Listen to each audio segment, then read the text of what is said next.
And we are live, and I am here with Paul Sutliff. I know I have accidentally labeled him Dr. Paul Sutliff in the past because that is what I genuinely thought he was, a doctor. So Dr. Paul, I might call you that in an affectionate sort of not a teasing way, but a kind of a respectful address. So how are you, Paul? Dr. Paul? I'm enjoying a beautiful day out here. We've had a sunny day out here in Rochester, New York, and it's actually hitting 80s Fahrenheit. I don't know how to compare that to Celsius That's about very well. six I'm foot not good, three Matt. inches in Celsius. Oh, nice. Just say it's nice weather out here for a change. It's been cool, so it's hot. I'm wearing a Hawaiian shirt because it's really hot today. Okay, But yeah, it must be. I nice. think 83 must be about 27 degrees, I'm guessing, Celsius. So it's warm, yeah. And but yes, someone could please check that and drop it in the chat.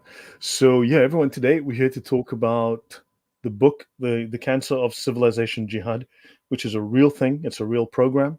It is a highly funded program. It is run by true believers. It infiltrates governments. It infiltrates universities. It influences minds. It influences policy. It influences what you eat. It is everywhere. If you think of halal, for instance. So yeah, and you wrote a book on that. And but Well, we would discuss. Yeah, please. so there's actual footage that came out August 30th on memory, and it has Nihad Awad of CARE, and this guy, um, this guy is saying, "Okay, we're here, we've accomplished this much," and he's talking about a new stage in the plan. It's Hmm. like, yeah, I don't. He doesn't announce what the next stage is, but to say that, I mean, the first stage, believe it or not, when they arrived in the United States, and they said stage one is complete. Mhm. Do you know what stage two was? Infiltrate the colleges. Yeah, That's part of the I've Muslim actually, Brotherhood plan. Yeah. yes. So that's the second thing they do. They arrive first, and then they infiltrate the colleges. I'm sure that's happened. And one of my hopes and research in the future is to go through in every European country, um, to look at the dates when the infiltration of the colleges began, and did that Yeah. change the what they teach in public schools, because that's what happened here.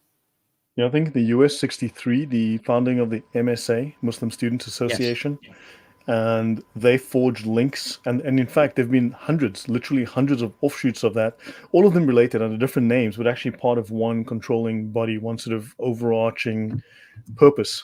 So, and you see them today with their pro Hamas marches, pro terrorism cheerleading all across the world right now. I've got some good friends in here. This is good. Um, so let me share with you what I've got with the Hijra that I did put together. This Mm. to me is the thing that makes everybody angry, that bothers to listen or to read the book. By the way, these pictures are European pictures. These are not pictures of America. I'm not sure if the top left one is Poland or Hungary. I remember it was one of the countries that was saying, no, you ain't coming here. Could have been Austria Oh, at one women and point. children, Paul. Where is your sympathy? Well, do you see any women or children there? Are you Because are you assuming I their gender, don't. Paul? Are you assuming their gender? Absolutely. I'm sorry. You're born with something or without something, and uh, if you have something between your legs, you're a male. If you don't, you're a female, and that's just the reality. And if you can prove to me using biology, using genetics, that there's another place you can call something else up, please go register yourself with a medical profession. They might take you to the psychiatric center, but please try to prove Yeah, it. it's amazing how when you well, with electricians you have male and female sockets. Isn't that's Yes. getting a little. How did we end Is up it there? at That the is just that is so even transphobic. yeah, and I would say I'm phobic of people that don't know uh that they want other people to demand that they want other people to accept their delusion. And when Yeah. we used to call this mental illness when somebody else wanted you to believe their delusion, and we're afraid to do that today. Yeah. I have serious concerns about that. I mean, we had to assume that all of these migrants were 12 and 15 years old when they were clearly in their 20s. Yeah.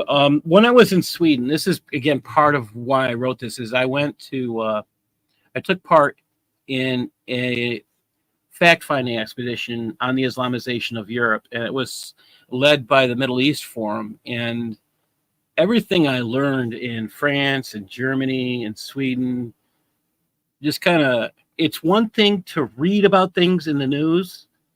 It's another thing to see them in real life. And it hit me to the point where I couldn't just remain silent. And that is the purpose of this book. I don't want to remain silent. I want people to read this book to be safer, to understand this is reality. The hijra, it's basically the word migration. All right, that's all it really means, but it is a secret doctrine. And I say secret because we're stupid and we don't know. That's what it comes down to. I'm not saying that it's hidden in Islam. When I say that, they just don't announce it. And this is something to think about. I mean, every day, sometimes you listen to the UK it's talking about the news, and they'll say, "Oh, we had so many thousands of people show up on our shores." You know, I'm thinking, you're an island. What would happen if you said no?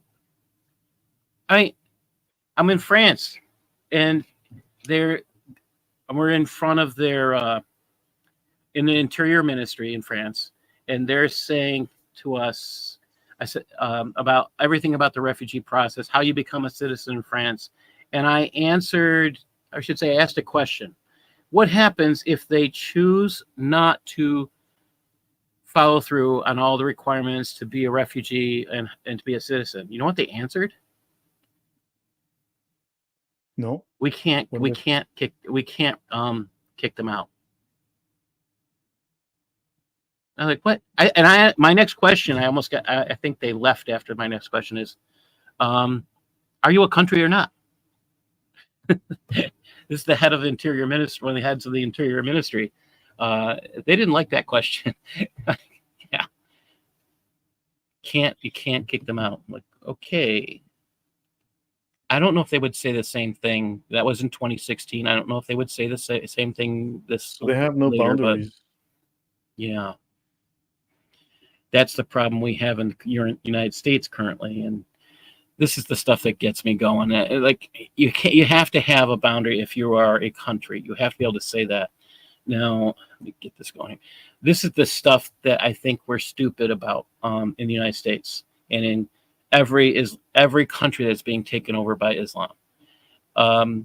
If we just read their scriptures, just read their books, we might get a clue. Here we go. This is a hadith, number 2863 from Kitab al-Mathayal by Timri. And it says, I charge you 5 of what Allah has charged me with: to assemble, to listen, to obey, to immigrate, to wage jihad for the sake of Allah. So did you catch that? They immigrate before they wage jihad. Well, how many people want to have a civil war? You got to have war. I mean, it's pretty simple. Makes sense? Okay. How about this one? The Quran, 2:18. Surely those who believed and those who emigrated and performed jihad. Okay. This is one of the things I hate about the Quran. It repeats almost word for word continually. Surely those who believed and those who emigrated and performed jihad with their money and their lives for the sake of Allah. Oh, so they're talking about dying in the sake of jihad after they emigrate. Where are they emigrating to right now? Western civilization. Why? Because they like life better here. Why? Because we're not killing them. We're saying, hey, we'll give you money. In the United States, I don't know if you've heard this one. This particular person who's currently vice president has talked about $50,000 to start a new business, if you come to this country, but they're not giving a penny to those who are already citizens to start a new business. But it's a tax credit. It's not a cash up front. I believe it's a tax credit No, on your first. it's a grant. Oh, It's a grant. grant. Okay. Okay. Yeah. Yeah, it's when I first heard that, I was like, "What?" Like, yeah. So this is Usama Dakdak's Bible, and I mean his Quran, and I personally think that is the best, most accurate thing, and that's where I'm going with. We go to 874. There we go again. Those who believed and emigrated and performed jihad for the sake of Allah. Again, we'll hear it again in 875. And those who believed afterward and emigrated and performed jihad. And this, you start thinking about this over and over again.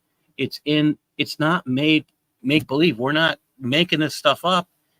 You have to emigrate before you have jihad. Well, again, it makes sense. You don't want civil war. If you want to have a war, you got to leave. Here's another one. Quran 13:41. It says, "Or they do not see what that we come into their land and lessen its borders." Now, this is the one I was just talking with Lloyd about. There is some fears on this that are. I'm just going to have to go back and talk to Sam about his last teaching on Saturday night. To me, this was kind of a mind number. I missed this one all this time.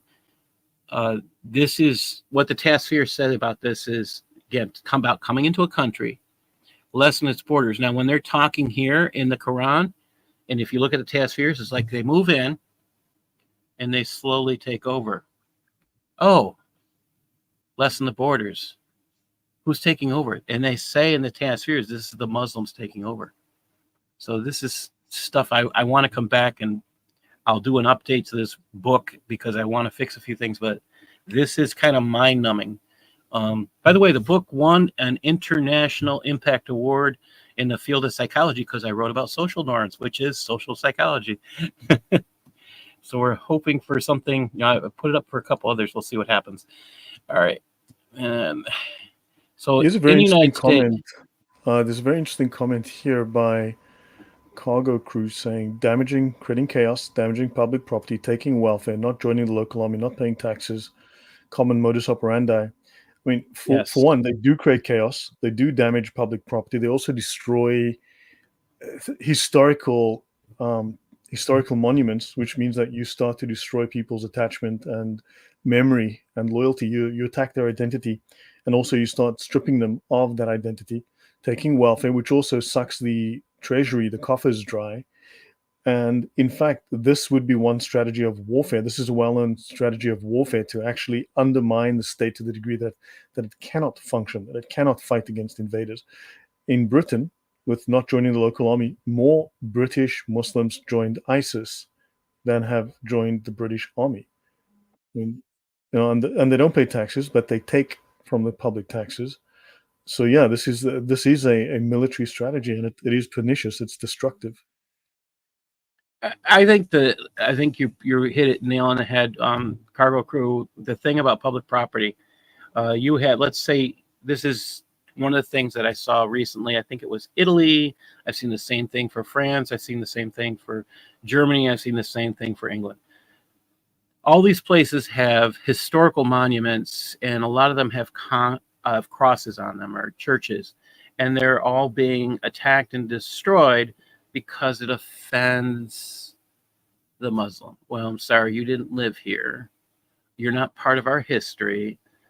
You don't get to destroy history. We don't care if you think you're psychiatrically disabled and you need an excuse to get out because you're psychically. I don't care. I'm sorry. You still have a penalty to pay. And I think that's the damage we're doing in Western civilization by saying, okay, they're psychiatrically disabled. No, send them home. You're psychiatrically disabled. You can't be here in this country. I'm sorry. We're not paying for you. That's my solution to this.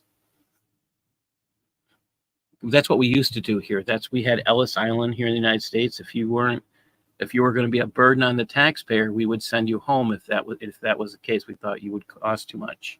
I mean, if your mommy and daddy were willing to pay for you for a certain point, maybe we would have taken you. I don't know, but we used to send an awful lot of people back because of those things. Our politicians are busy kneeling for BLM and sticking, and Yes, this is. I've actually tried in this country. I have tried to talk to politicians.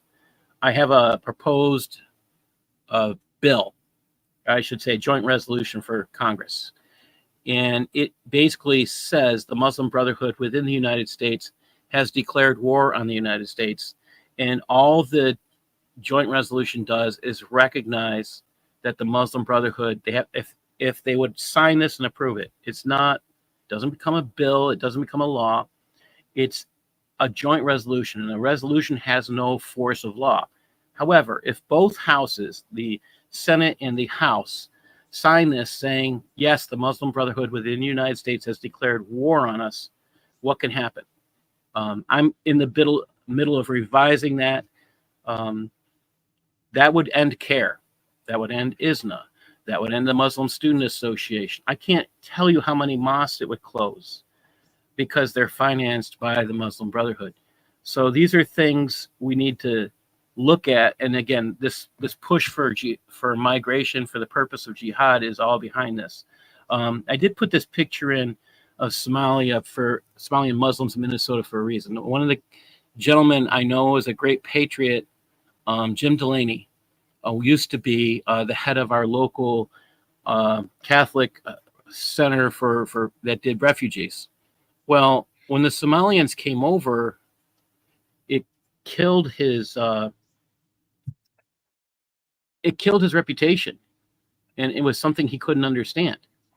And he explained to me, look, everybody wanted to work, everybody wanted to get right to work, and wanted to become good citizens, and we got, and it was something different.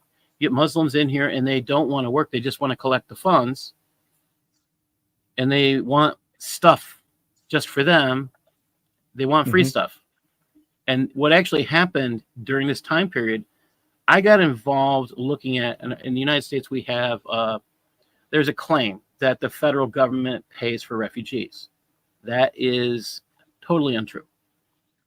So then in the States, when I say, they'll say you're a refugee. Well, how much do they get?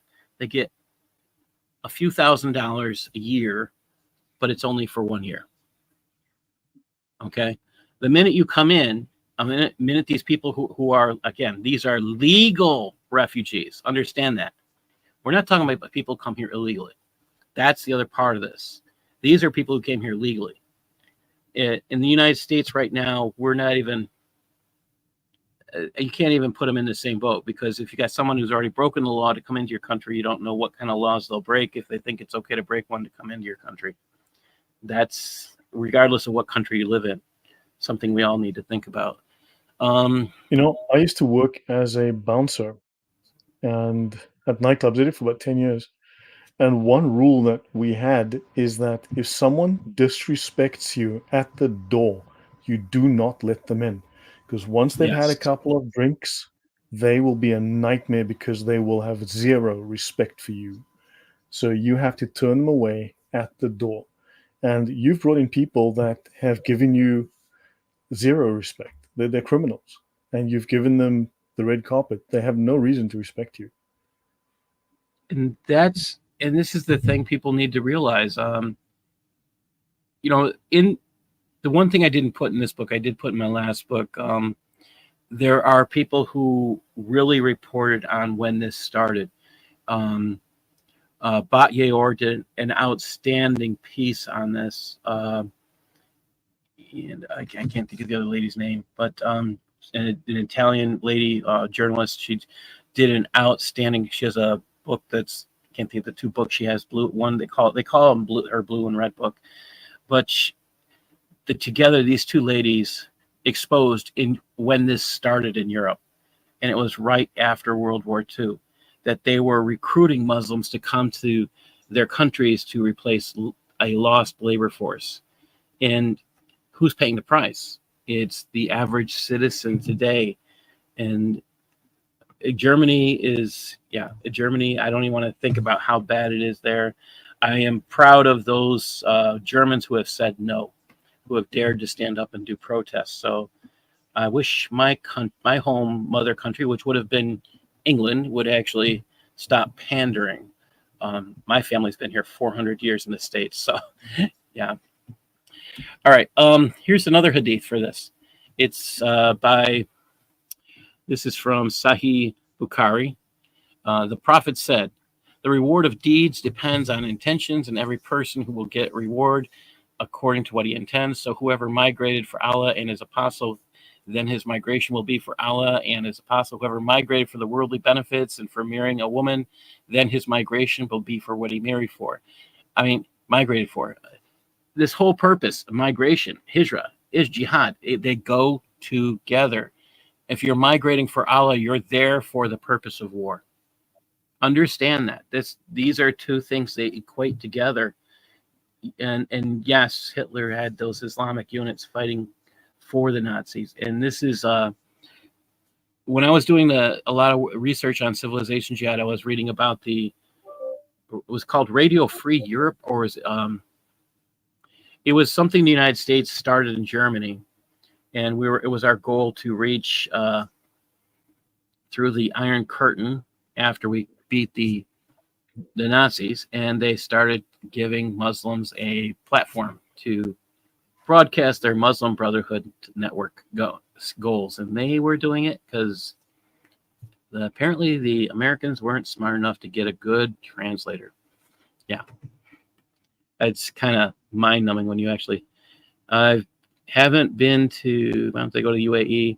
I'm just no. I'm just. You're asking. I lived in the UAE for 11 years. So I lived in the UAE. I've sat in various meetings with various government people. Like, for instance, they didn't want to take in the Syrians. There was a huge debate about it. And they only took in a limited number of Syrians. I think they offered to take in like as few as 2,000 children, preferably young girls, I think it was. And they said quite bluntly when I was there at the time, because I used to sit in these government meetings because that's the job that I had. But they would say things like, "No, these Muslims are too different culturally from us. Therefore, we can't have them here. They will be disruptive to our culture because they are too different from our culture." That's Muslims talking about Muslims. On the other hand, you'd also have them say that, no, these Muslims have different values than we do, right? So it's not just they're different values, different language. They would say no, based on language, based on culture. And then also finally with the Syrians, what they bluntly said was, when I was there, they said, no, these people are psychologically and emotionally damaged. They come from a war zone where they've been exposed to horrors. We don't need people with a psychological burden like that coming into our, with PTSD coming into our country, that they're going to be a burden on our system. Not only that, these people are normalized to violence. These people see violence as normal. These people see a degree of behavior that we would never find acceptable within our culture. They see that as normal, and we are now introducing the risk of severe violence into our country. We will not expose our people to that. And this is the kind of very blunt, no, we will not have them here, right? This is not our people. They'd say this bluntly. And then, of course, in Germany and Sweden, it's like, please come on in. You're just like us. I wish those conversations could have been recorded and played for the idiots of the Western politicians to listen to, because like for a good while, there was a woman doing out of Canada who was exposing the violence that the Syrians who came to Canada were wreaking on their Canadian hosts, that they were beating the crap out of the Syrian children were beating the crap out of the average Canadian. And you can read about this kind of stuff happening in France, happening in Germany. I mean, almost every European country, you read about it with Sweden. I read all these different news sources, and I'm just kind of marveling that we accept this. I don't accept it. I want you to understand that I don't. It just is mind-numbing. Let's see. Here we go. Here's one that says, I said to Umar, I want to migrate to Sham. He said, there is no migration, but jihad. Start thinking about that. So you migrate for jihad. You're on your way to commit an act of jihad. And that is pretty much it. I mean, Muslims will know more about the hadith, they'll know more about Sharia than they will ever know about what's in the Quran. And this is a horrible truth. And that doesn't make it any better. because what's in the Quran is just as bad, if not worse. But yeah, counterterrorism got it wrong.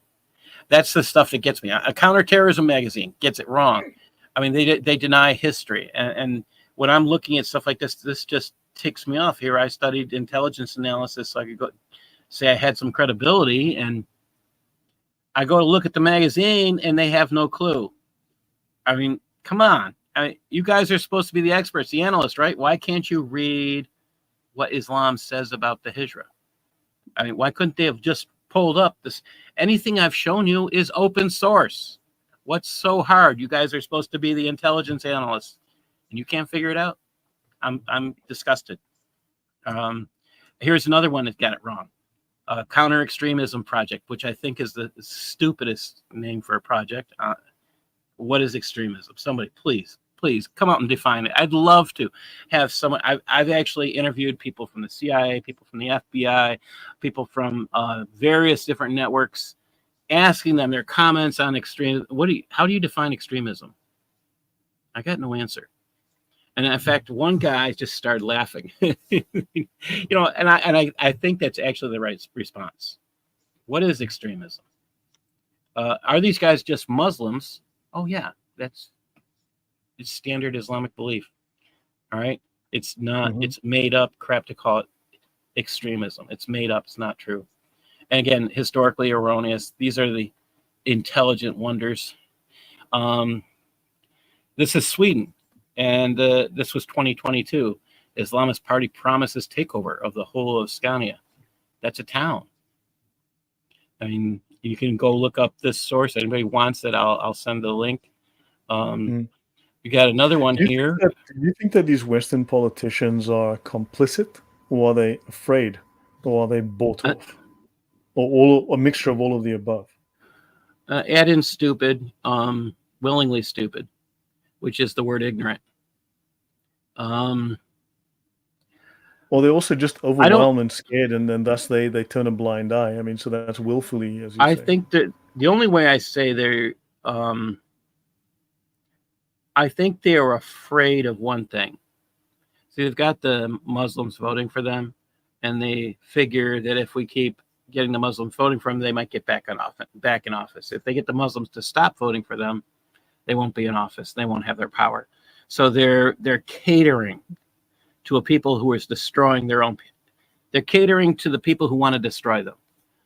We talk civilization jihad is a term used for the United States, and you won't find it in Europe. It's the Muslim Brotherhood's definition of their war here in the United States. I actually talked about changing the name of my book when it's sold in Europe, and I'm kind of glad I didn't, because it would have been called The Cancer of Islamization if I was going to talk about Europe, because they don't have this terminology that I know of over there. They talk about the word Islamization in Europe, and it's dangerous. I don't know if you can actually publish a book in England or in Europe with a title like what I'm thinking about. Probably not it's anymore. Scary. Yeah. I mean, even now, I think in the current Democrat run-up to this election, they're losing the Muslim vote because the Muslims have achieved certain levels of critical mass in certain geographies, and now they're voting for their own candidates. They're voting for their own parties. They no longer need to support the Democrat incumbents. So they're even losing that vote because these people are now large enough. They've got enough of them in to form their own voting bloc. So it's just a temporary arrangement, but eventually that arrangement will fall apart. And I believe we're seeing that even in the UK. You're starting to see that the same thing is happening. There was the alliance of convenience against Christian interest, against patriotic interests, and now they're starting to fragment. Well, there's a person who just made a comment. Merkel stated, Kamen said, Merkel stated that Germany needed over 1 million immigrants to kickstart population growth. Here's the problem. When you pull in people who love Islam, people who are submissive to Sharia, you've pulled in gentlemen who are bringing in their wives who might be 8 years old, might be 9 years old. This is even Afghanistan coming here. When they jumped on the planes, they found what they thought were grandfathers with grandchildren, and the little girls with their wives. Yeah, they don't talk about that much. Did it happen when they went to Europe? Well, here's the other element they're not talking about. Were they bringing in child brides in Germany? When I went to Germany, one of the things I saw, which still freaks me out, I got off the plane in Berlin, and getting off another plane near us, there was a bunch of little girls. They might have been 9, 10 years old, and they're all being given red roses as they get off the plane. And I'm like, there was no adult with them. They came without an adult. We're talking about 25 little girls, somewhere around that. They're following a woman in a hijab and a burqa, and they're all leaving. They all have their specialized hijabs that denote what place they're from. All right. And I talked to people about this, and they sign out if there's any symbolism with the rose. And some people told me they think that means they're probably getting married that day or something like that. But I don't consider myself an expert on Islam. I consider myself a student. Civilization Jihad is where I'm an expert. In this country, I wrote a federal affidavit, and it got accepted uncontested, and that's where I can say that makes me a federally recognized expert. That's what the lawyers told me, so I'm going with that.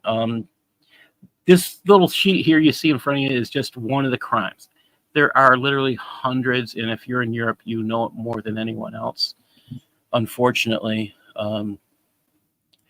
we don't have enough here in the United States. Now, this is the stuff that makes me upset. This guy, Ismail Al-Farouqi, I think he started the Muslim Student Association here in the United States.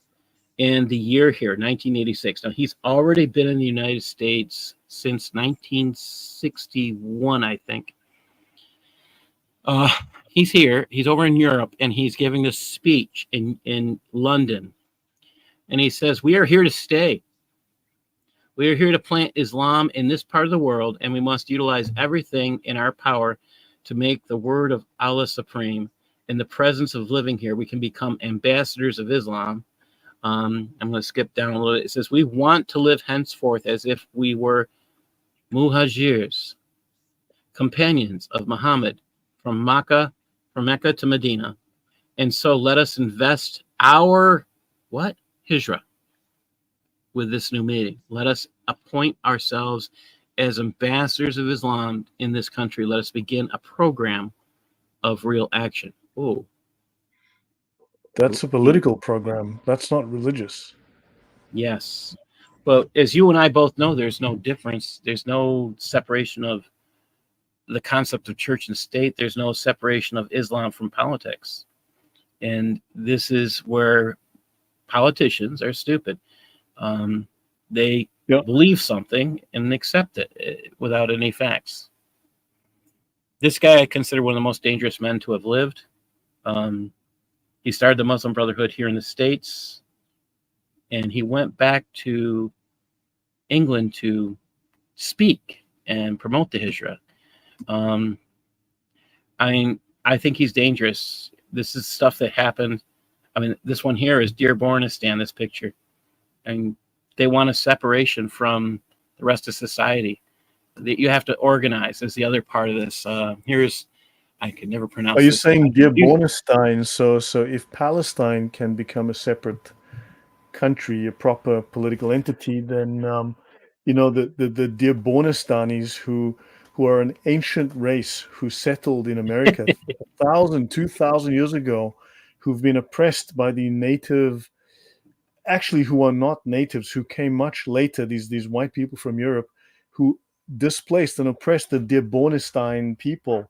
And the Dearbornistan people had an ancient kingdom that was, and now, the British came in and displaced them, and now they need to find themselves a proper homeland. Are you saying that could happen?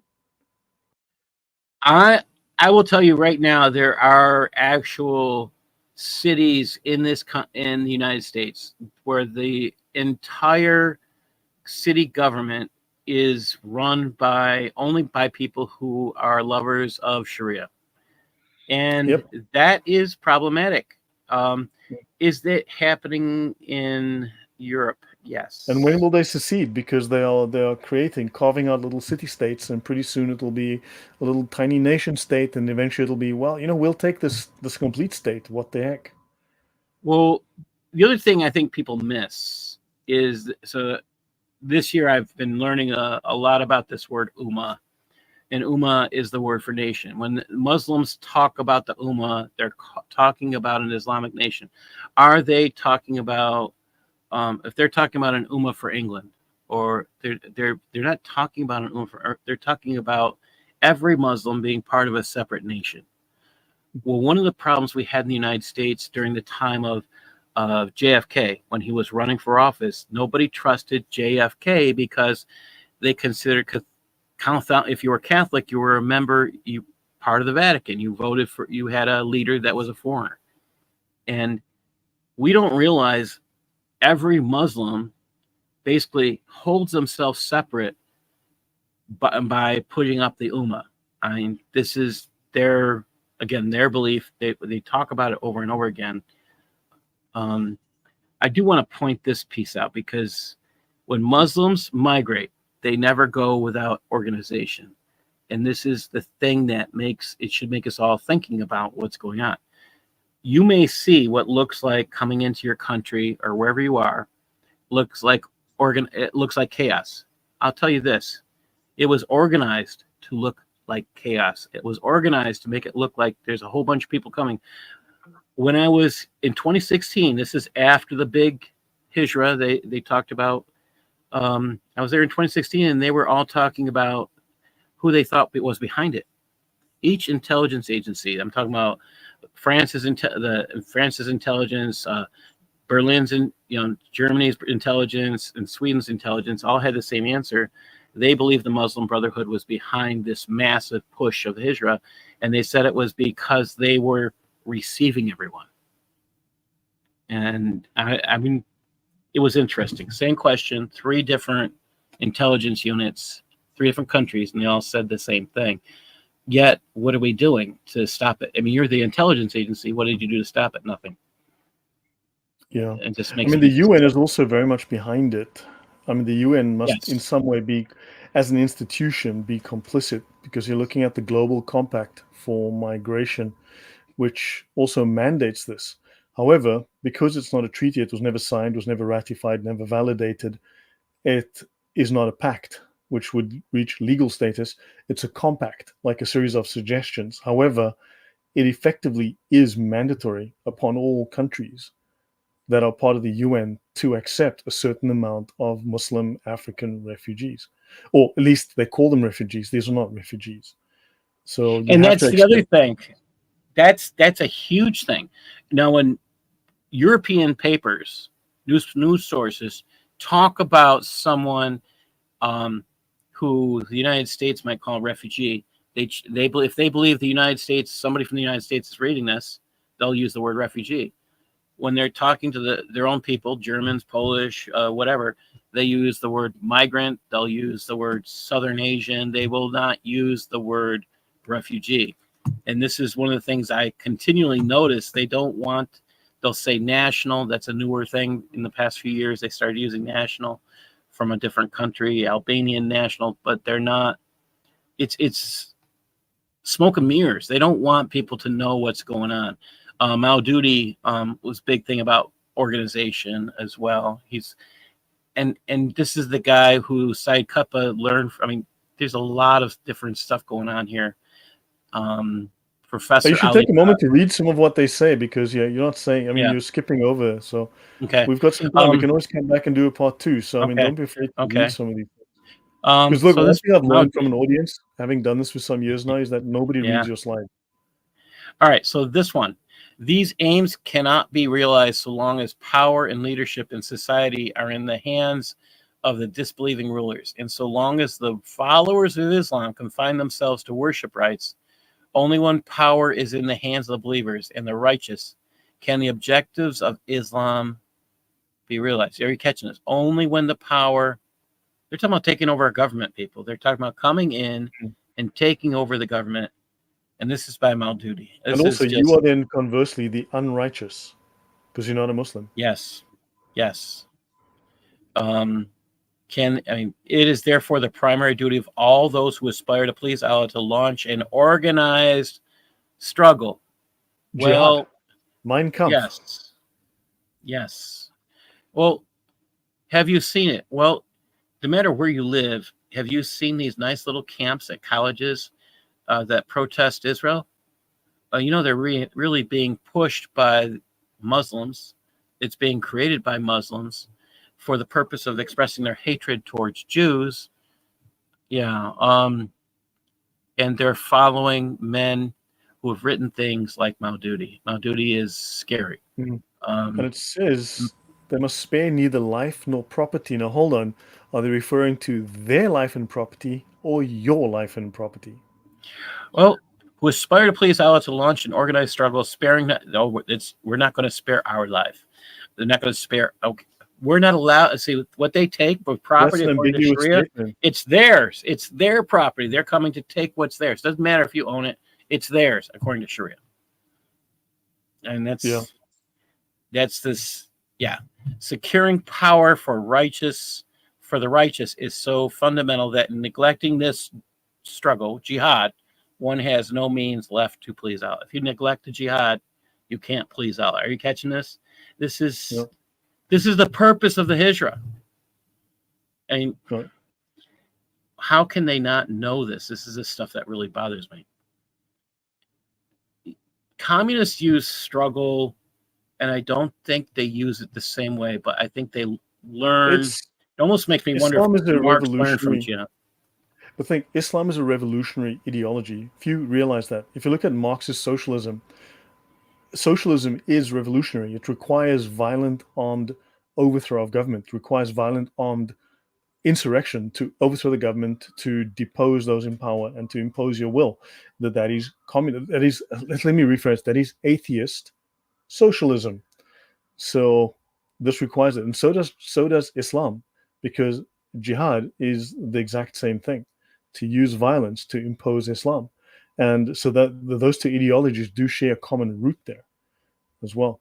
And if you read Hegel's philosophy, which I just came across recently because I was trying to find the Islamic link into communism, into Marxism, and you find that through Hegel, who adapts a lot of the concepts of the caliphate from Islam. He uses different words, but it's exactly the same concepts, and that makes its way into Marx. I have to tell you that for that piece, I'm still celebrating that you're fine there, because I remember learning about Hegel as a college kid, and never made sense to me. And you're the only one who's actually made it turn into sensical material to me. So thank you. Appreciate it. I cannot tell you how frustrated I was having to read his nonsense. All right. This guy, I consider him scary. Professor Katani. He wrote The Secret of the Muslim Communities. I should say he said this out loud. The secret of the Muslim communities, which have been able to strive against the centuries and generations, lies in one word: organization. Islam cannot survive if individual Muslims believe it is a personal affair. This is the danger that Christians, Jews, and non-Muslims face. Islam is not a personal faith. Collectivist. And this is what we believe. Yes. Isn't that crazy? We can't conceive of this because and this is one of the problems we run into, and this is why civilization jihad is so easy. They're able to come in and they'll say it's personal. They're lying to us. It's our personal faith. No, it's not your personal faith. It's your collectivist faith.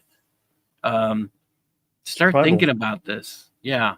When a group of Muslims. On the other hand, if you look at the hyper individualism that's present right now, which has reached the point of narcissism in Western society, we are unable to come together as a group. So you've got a very highly organized group and a very disorganized group, because we're too busy being individuals and with too little organization, and they are highly organized.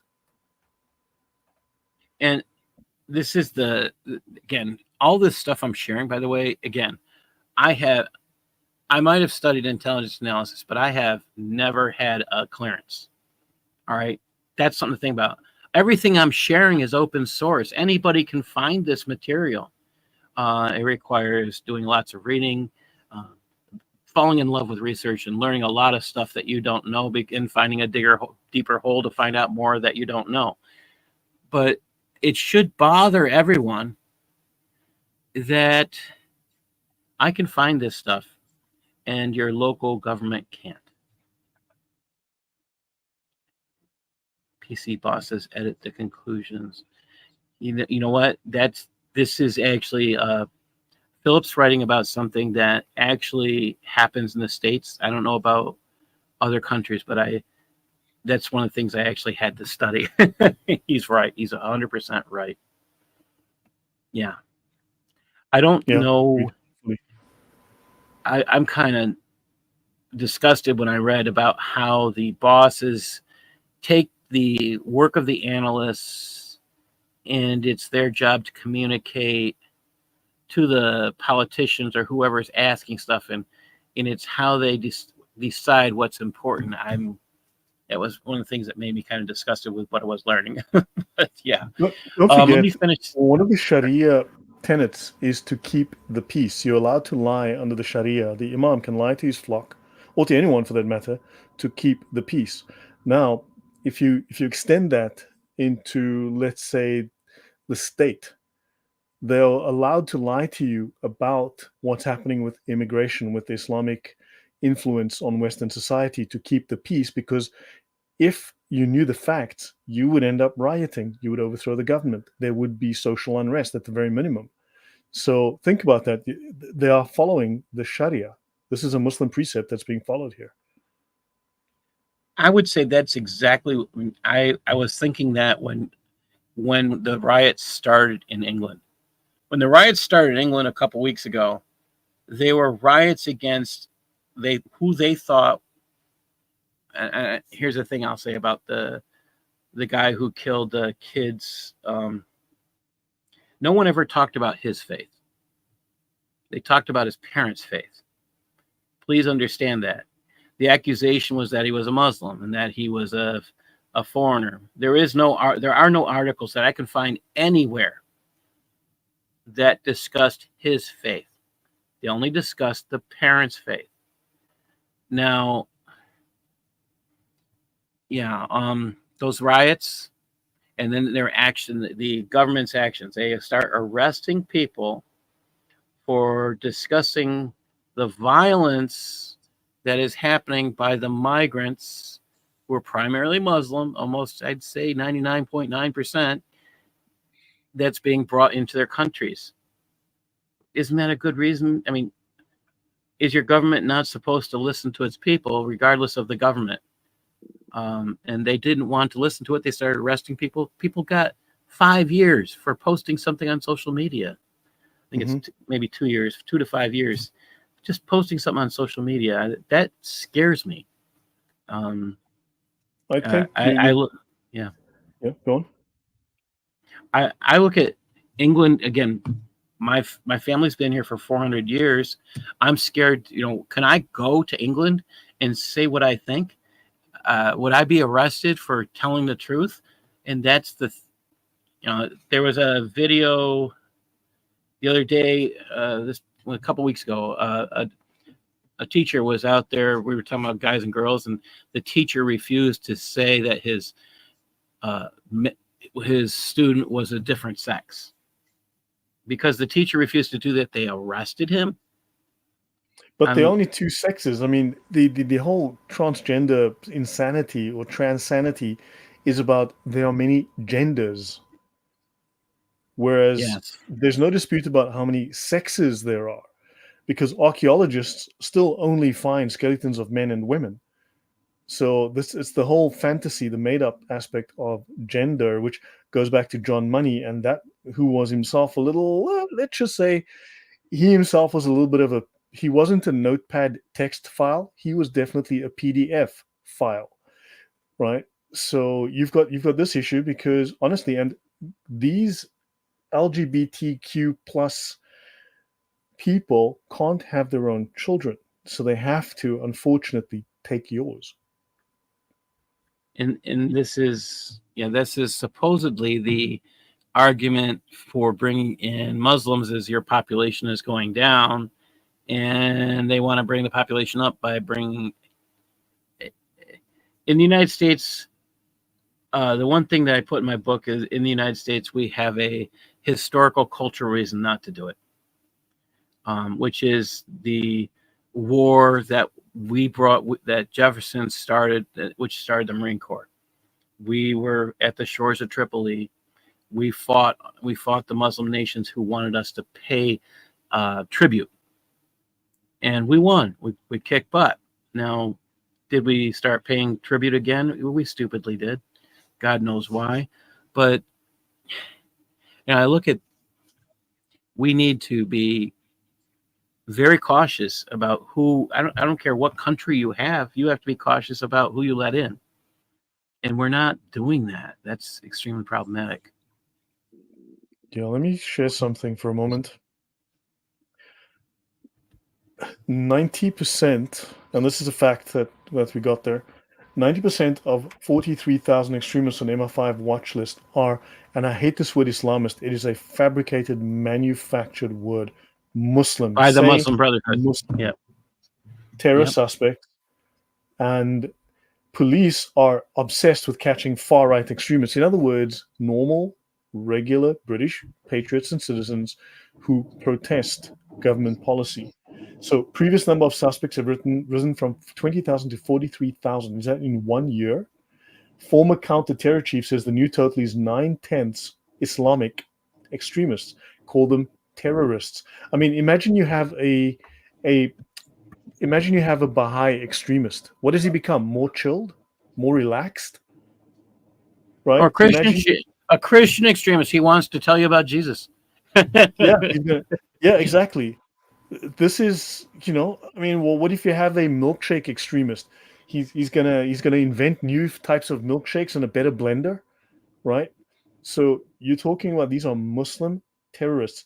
The top 20, if you just look for the top, go on Google, do a search for the top 20 religious terrorist groups. Every single one is Muslim, right? So the far right makes up less than a fifth in custody. And how do you know they're really far right? These are not people with a manifesto, with a group. The Nazis have not been around for a long time, right? So the right wing is the fastest growing. In other words, regular people opposing fascist government policies are the fastest growing threat. So yeah, but you're talking 90% of the problem is Muslim terrorism, and yet they're saying, well, we can't deal with that because that would be, it would be racist for us to be, the optics would be bad for us to be arresting brown people now, wouldn't it? And this is the stuff, I mean, what really bothers me when I think about England, and again, I'm offended that my heritage would not protect their families, would not protect their children. And when we started hearing about grooming gangs, again, my family heritage is English. Gangs. They are rape gangs. There was no Child such thing as a grooming gangs. gang. Yes. Sex trafficking gangs. Yes. It offends me that they use the word grooming. Well, the Brits want to make things pretty and nice. Sorry, it's nothing nice about this. You're raping little girls. All right? You should be ashamed that you did nothing. You should be questioning your manhood, that you ever consider yourself a man and you were a police officer and you didn't do something. I don't care that your boss said no. Somebody should have stepped up and did something. And I'll say this, in the States, if this happened in the States and a bunch of Americans, men, found out that this was happening in a locality, because we still own guns here. I'm sorry, you guys, you whiny little Brits can't do this, but we would have taken care of business in this aspect. We would have taken the police force over. I don't have a doubt in my mind it would have ended. And I'm not for that kind of thing, but I'm not for not protecting your children. Yeah. And by the way, that news report I just showed is today. That came out today. Yeah, I saw that. 90% of terrorism in the UK is Muslim terrorism. because Islam is the religion of peace. Keep telling yourself that. But Allah's the founder of. He's the one who says, "I strike terror in the hearts of the infidels." So, if Allah's the founder of terrorism, well, what do we expect? Yeah, I mean, when this is one our guy went to what, prison for stupidity. 2 years for saying who the F is Allah. I mean, Mm. who the F is Allah? I think he's the moon god. I think he's a lot of things, but I don't think he's a very big god. I think he's more like this. You take him, you put him in a box, take him out, and put him back Yeah. again. That's what I Yeah. think. So yeah, maybe It's back to the slide. You had okay. because it says when a So group of Muslims is formed, the first thing they should do to keep Islam among themselves is to organize on an Islamic basis, not integrate, but to form a little Muslim community, a rabat, and to start doing Islamic things, to not join with the kuffar, right? The dirty kuffar. To keep Islam alive from one generation to another, they should establish two basic Islamic institutions, the mosque and the school. now in the United States, we have a place down in Texas that is being created that will be a totally Islamic community if they're allowed to build it. And we were having a discussion about how this could happen. So the belief is that they'd have to actually create a financial group, and you would it'd be like an investment group. In your investment, you might pay a certain percentage for an investment, and it would eventually create a home on a certain plot of land. So all these Muslims can invest in this land, and then they can build this land without ever having, it's saying it's all pre-planned, it's all pre-owned. So that's the only way that can legally come about. Because to say that they couldn't sell to a non-Muslim would violate state and federal laws. So then, this becomes a whole other issue. They're talking about doing exactly this. What was mind-numbing to me, the Nihad, the guy I was talking about, he spoke at that particular mosque, talking about these things we're talking about today, that they're ready for a new stage here in the United States. He bragged about what they'd done too, which was change our textbooks. He came, he says, that's the thing that bothers me. It's one thing. He verified that Usama Dakdak and I and others who have been warning about this, that, yeah, hey, you've been telling the truth. We've been lying. Anybody wants to take a good look, I'd like you to go to CIE. I think it's CIE.org. I think pretty sure it's CIE.org. And you can find out who this group is. This is the group that reviews your textbooks in the United States.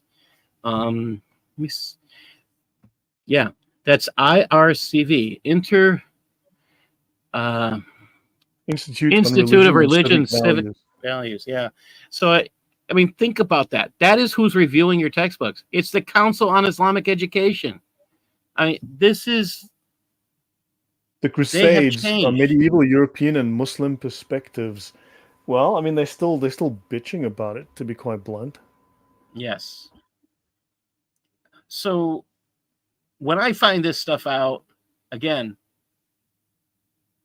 why is it I can find this stuff out? Why is it I can do this and nobody else is doing this? I mean, besides Usama Dakdak, I actually don't know if anybody in the States screaming about this. And that bothers me. Well, I have a question for you then, Paul. I mean, you've taken my lead and you've spoken extensively about the Sharia. Adam Seeker as well. I mean, he's done it in his own way. He's also taken the Sharia ideas. I mean, I provided him with a lot of resources. He would ask me for resources or for references, and I would provide those. And he's since now he knows where to find them. But I was the one who went on YouTube and made hundreds of videos on the Sharia and spoke about it. It's still not very popular in the apologetics community. It's not. They're still talking about, well, Quran 9:5 says, and the Muslim goes, well, Quran 4:33 says, no, Quran 9:5, no, Quran 4:28. And then they go argue back and forth about these opposite verses that cancel each other or whatever the case is. The Sharia is black and white. The Sharia is unambiguous. The Sharia plainly says, why is no one else talking about the Sharia, which clarifies and harmonizes all of these things and comes up with a very clear set of steps to take, the law, the social politics, all of it. Why do you think that is something that has been ignored? I think people don't. So I'm just going to go from how I got introduced into Sharia, and I'll look at it that way. It's one thing. I think that, by the way, I think the hardest book in the world to read is the Quran. I'll tell you this: the Sharia is easier to read. It's sensical. I'm not saying it makes a whole crap load of sense. What I'm saying is it's logical the way it reads. Does it? There are places where I'll say it's hard to understand, and sometimes there are places where I have to do some research. There are bad translations, even in Reliance of the Traveler. They're hiding a lot of stuff in there. So you always have fun with Google Translate, or find a translator who can do that for you. I'm kind of mind numbed with what I'm learning. What got me into studying more? But I bought the book. I read through it. I read through it about 3 or 4 times. And what I find that most people seem to miss, I think that a combination of the Quran, and most Muslims don't know the Quran. I think that is the biggest danger we run into. You meet people who want to argue the Quran in those 2 verses. Well, if you want to argue, you got to ask the person if they know what abrogation means. And if they don't know what abrogation means, we can go again to we can read the passage out of the Quran. And done that, Muslim insists. That was a recent discussion with somebody online, and to sit there and look at, they don't know what abrogation means. Are you purposely lying? That's one of the questions I have in my book, Cancer Civilization Jihad. How do we know if a person's lying? Can we ever trust them? And under Islam, the answer is, sadly, is we can't trust. We can't, because they're promised, if they have a goal that's required, or goal they should achieve, which is basically they should deceive us for furthering Islam, then they need to lie to us. So you can't trust, and that's a horrible, horrible fact. Yes, it's a crying shame. I think you have to look at Sharia. I'm doing it a lot slower. It's one thing for me to read through it, but when I'm doing it with a team, I'm working through it. It's the thing I found of great benefit is it's not just my brain looking at something; it's somebody else's brain. I missed something. Eric actually caught it. We were talking about futures. You start looking at what they want for us. I think that's the most valuable thing about Sharia. It's not just what they want for themselves; it's what they want for us. And that's freaky scary. Even talking about your finances, what they want. That is, yeah. We're up to episode 66 this week. And yeah, I don't think I'll be done for a couple years. Yeah. Someone mentioned that you should read the Quran and Hadiths, and that's all fine and well. But you can find an opposite to any Quranic verse, and you can find an opposite to any Hadith. Because these verses and these hadiths were fabricated by whomever was in political control at the time, or wanted that to support their particular political or social or religious agenda. So there's a long history of that in Islam. But let's have a look at this just briefly. Let's look at the Sharia. This is the Reliance of the Traveler, right? Here you've got just one section of the index. So you've got the prayer, the Muslim prayer. It's 119 pages that covers the prayer. And so not one verse from the Quran in there, or the Hadith. Yep. So let's have a look at the prayer. So let's go to that. I need to jump forward some more. Let's go to 130. Okay, there we go. Now the prayer. Now, ask a Muslim. They say, well, all you need is the Quran. So okay, so show me the names of Muhammad's wives in the Quran. Show me which page is a list of the names of Muhammad's wives. It's not there. Okay, so show me in the Quran how to perform the prayer the way you do on Fridays in the mosque. Show me when you teach a child how to do it. Show me in the Quran. Not there. Okay, how do you do the ablution? How? Show me how. Teach me from the Quran. Show me the instructions. Not there. There's a whole lot that's not in the Quran. So you come here, and here you can go. There's 120 pages almost, as we saw, 119 pages of instructions about the prayer. And this goes on for page after page after page, explaining it's best to pray every prayer at the first of its time, taking the necessary steps at its outset. Now, Muslims will say, well, blah, blah. I say, show me this is false. Prove to me that this is false. Prove to me that this information is wrong. They're not going to be able to do that. This is incredibly detailed. This is exactly what Muslims do.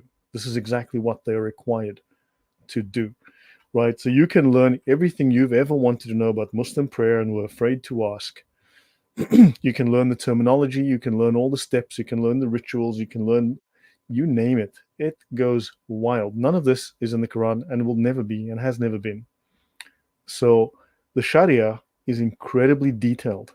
It exposes Islam like nothing else does. So this is very clear about what Islam thinks, what it believes, what its consensus is, where the rubber meets the road. This is not about contradictory verses. This is like, this is how it is. That's it. Your thoughts on that, Paul? I think the most scary thing is, I mean, I post up on social media sites all the time, Muslims, please show me how to pray in the Quran and in the Hadith.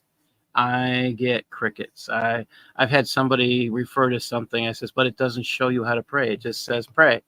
Okay, that's not telling you how to pray.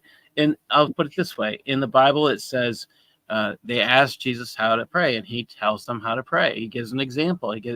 He doesn't tell them what to say. We don't have anything in the Quran or in the Hadith that tell you to pray the first surah.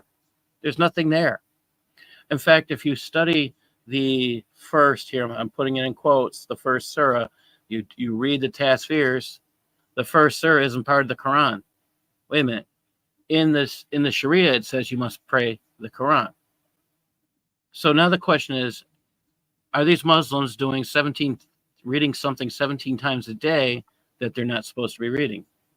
So are they being good Muslims by reading that first surah? Well, they're following the Sharia, but the Sharia is not listening to the tafsirs.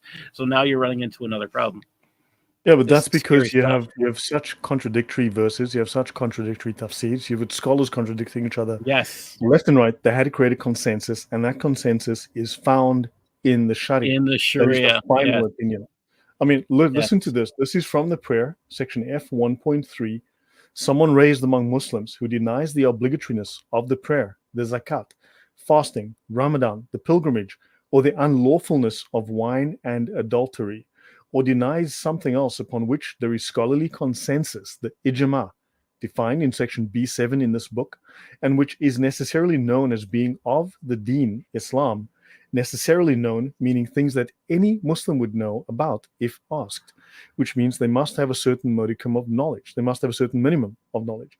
Thereby becomes an unbeliever, a kafir, and is executed for his unbelief. And that is what the Islamic State did.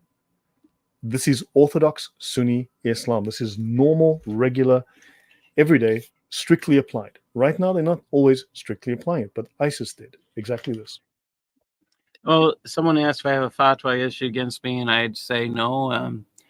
I don't think they consider me important. And the reason they don't consider me important is nobody's listening at this point. And that's my sad, sorry truth. When people start listening, when people like you who are listening to this show start sharing out what things like what I'm doing and what Dr. Lloyd De Jongh is doing, I think maybe something like that will happen. But the truth is, all we're doing is sharing Islam. We're sharing what Islam teaches. So this is the argument somebody just presented to me. Does anybody ever say what you're doing is offensive? I say no. And they're like, why? Because I put on the screen. I put everything on the screen. I mean, that's what I'm putting on the screen with the Sharia. So what are they going to complain about? I mean, I'm even looking at the English translation they gave us. I'm looking at the Arabic on the screen, and then I'll have Google Translate on the screen. What can they complain about? I'm trying to be as factual as I can. We'll talk about, does it make sense? Does it not make sense? I mean, there are some things that kind of make sense. Not saying that they're all good or they're all bad, but there are some small things you might agree with. But Hmm. in general, it's the thing. Okay, when I first read the book, I ended up running to the bathroom wanting to throw up because they talk about taking a prepubescent girl, and I mean, this just sex with a prepubescent girl, and they're treating it like it's normal. They have to. Mm. I mean, here we got Uh, Tony saying ISIS showed what 100% Sharia looked like and why it is ugly. yes, Exactly. yes, And then Blue Light Moon says, show me one thing ISIS does which is against Islam. Now, back in 2016, 2015, there was a group of scholars that wrote a letter against ISIS, a group of Muslim scholars. I read the whole thing. It was incredibly boring and extremely carefully worded. And it yes. actually didn't criticize them for doing anything against Islam.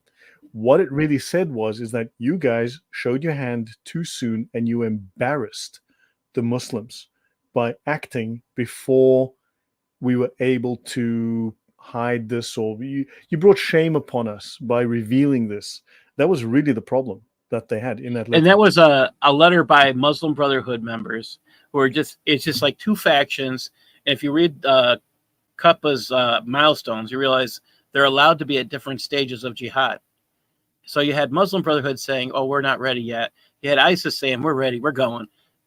They're not really arguing with each other. One's just saying, "We're a little bit ahead of you." It's just, Yeah. yeah. So Elizabeth says this: jihad is an individual struggle. No, jihad is a legal word. Okay, they are now. If you listen to the scholars, if you read someone like Ibn Qayyim, for instance, he will mention 13, or perhaps even you'll find 14 definitions of jihad.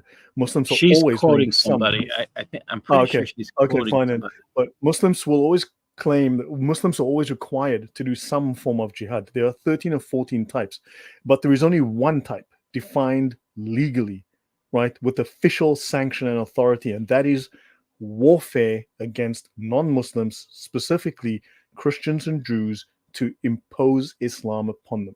That is the only legal definition, that is the only officially sanctioned version of jihad. So, and also, if you read Ibn Kathir, he will tell you, for instance, they speak of the lesser jihad and the greater jihad. And the greater jihad is, to fight against the nafs, the inner, your spirit. Well, first of all, that is how you become a sociopath. What they mean is to deny your conscience, to deny your morality, and to encourage you to do things which are evil and murderous and genocidal.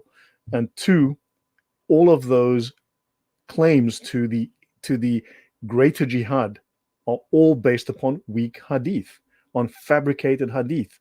This is according to the Muslim scholars. And of course, the worst sin in Islam is to quote a weak hadith. Isn't that correct, Paul? It's yeah. When you read the section on jihad, and I find this is, I think, the most telling thing. You read the section on jihad, they don't give you anything to say there's such a thing as a lesser and greater jihad. They only talk about killing and murdering. Um, They don't. yes. Yeah. Sorry, yes, Victoria. Of course, the demons are Muslim. What else were we expecting? Satanic demons are Muslim. Like, duh. Sorry, Paul. She's right. I mean, so she's. I look at. I mean, there's a lot of people doing some great stuff on Islam, and they'll actually come out and use the Islamic sources that actually speak about the demons in Islam. If you want to see something that looks demonic with Islam, start watching the Sufis do their dance. Uh, you'll see a lot of different things out there. There's mind numbing stuff, but I say I'm going to keep pushing on Sharia. Right now, I think Sharia is the thing us non-Muslims need to read to protect ourselves more than anything else. I think we need to be aware of the dangers that they want for us. It's one thing to talk about a head cover. Yeah, this is good too. Yeah, yeah, I thought this because you raised this in the beginning, and this is in the Sharia. You spoke of the obligatory nature of head covering. What do you think of this? I mean, this verifies what you've stated. Sorry, I need to So I move this over. I have let me just get to the slide here, and I'll find it. I thought Because this you was just mentioned the funny. Sufi dance. I want to show the audience something as well, which I think would illustrate your point really well. Get you a slide in a moment. I want to bring this up. So, guys, I want to show you this. This is Los Angeles. Okay, these are the Shriners who are a high level of Freemason. These are the Shriners doing their dance. Okay, so what does a crypto Muslim look like? Well, I mean, these are fezzes, and this is the Los Angeles Shriner Patrol doing their dance. These are Sufis. You mentioned it's demonic, right? Let's have a look here. Now, these are Sufis doing their dance. I want you to see this in live action. This is what they're doing. You'll notice they're doing this little live action dance here.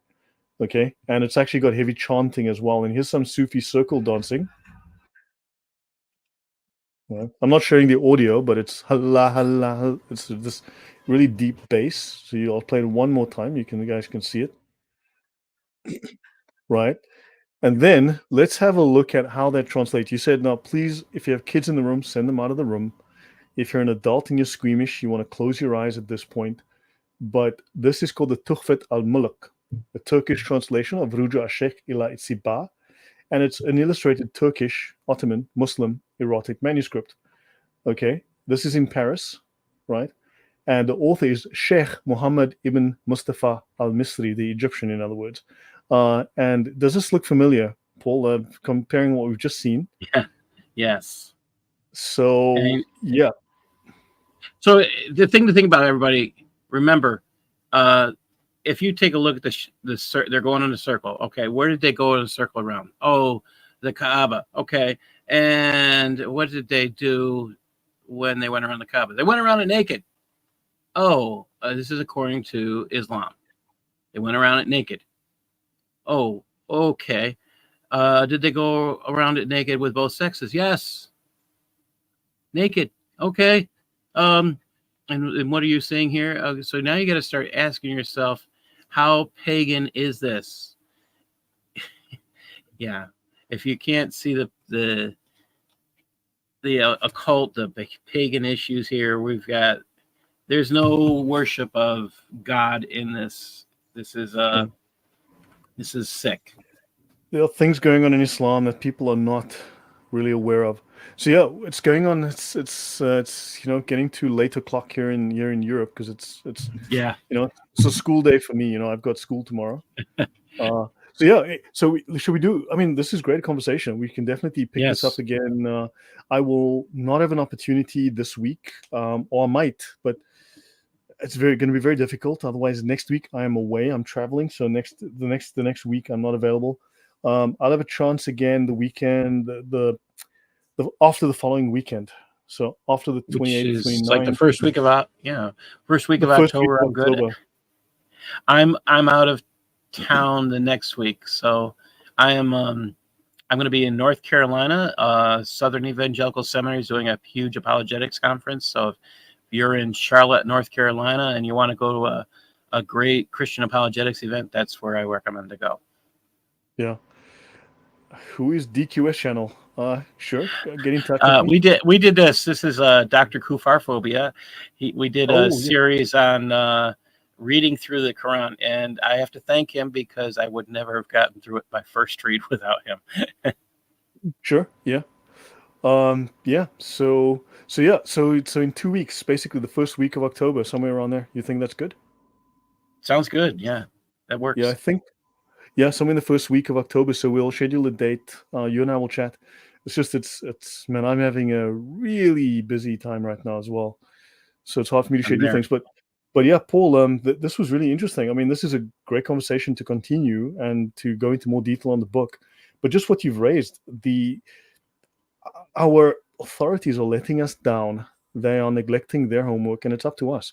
We have to organize at a grassroots level. We have to go to the school councils. We have to go to our kindergarten association meetings. We have to go look at who's printing our school textbooks and complain about that at the school associations. We have to, get involved in local politics. It's up to us now. We know that our local councillors are letting us down, that our ministers are letting us down, now, the heads of state are letting us down. I think we need to organize and we need to speak. we need to speak up. We need to make things public. We need to make things uncomfortable by using sunlight. Your thoughts? Yes, I think if we don't do that, this is the thing, people. You have, in order to protect your country right now, in order to protect your children, you absolutely must go read your children's textbooks. Where you want to find my work, you can go to paulsutliff.blogspot.com, or you can go to Amazon and you can look up the books I've done. You'll find them there. I also write devotionals, but I would say you have to protect your own children. Start thinking, I don't care if you're grandpa, aunt, uncle, cousin, whatever, you've got to start thinking about your local area. How can you protect it? And that, I'm not saying go grab a gun. I'm saying go find out what's happening. Go take a look at your local school district, because what's actually happening is scary. This is not good. And there are people that can go out. I know like I said, in the States, the only ones I know who are speaking on these things are Usama Dakdak and myself. I do know that his presentation is far more detailed than mine. I work with him and I'm part of his ministry. So I say his stuff is outstanding. I'm looking at a whole world of what we have to do, but unless you get involved, nothing's going to happen. It's on you guys. I can only do so much. Lloyd can only do so much. You got to take what you learn and use it, apply it. Yeah, guys, thank you. We'll call it a night. I still have to go and do dishes, because as you know, if I don't do the dishes, I will probably not wake up in the morning, because I'll be dead. So, I need to do that.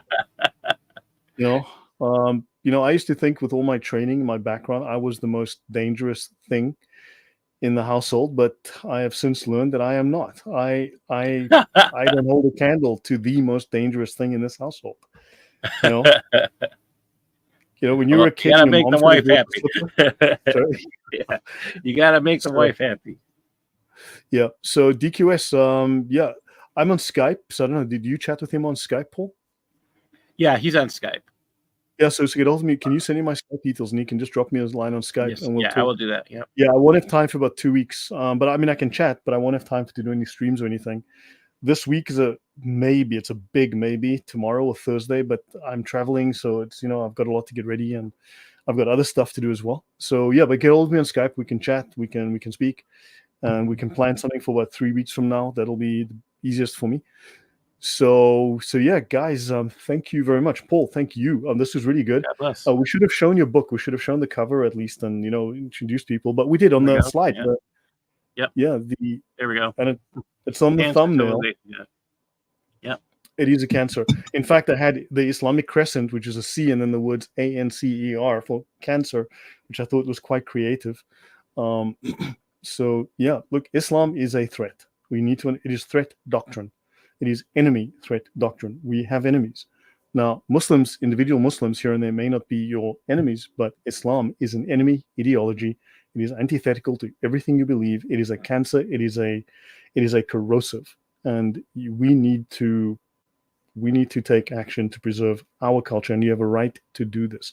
In fact, you are morally obligated. Absolutely. Yes. Yeah. Thank you. Final word to you, Paul. Yeah, but this was great. I mean, I'd love to have you back and we continue this particular conversation. It's really good. A final word. Don't take what we are saying as true. Go do your own research. Find out you don't think something I said is true, go find out. Go read Sharia. The book you can buy, Reliance of the Traveler, it's around $50 on Amazon. It's worth buying it. It will scare you. The research I've done, everything is documented. You can buy it in an ebook. You can buy it in all the links. I hate endnotes, so it's all done in footnote fashion, so everybody can find the information easier. That's the best way I can do. Support the work by buying the books. That's the best thing I can do. And if you want Reliance of the Traveler, the book that I was using, the reference, it should be linked in the description, or go to my video catalog, just check in the description. You'll find Reliance of the Traveler. It is a must read if you want to learn Islam start with the Sharia, start with that. It clarifies everything. So yeah, we call it a night. So thank you. So Paul had to run from work. He had to rush in here.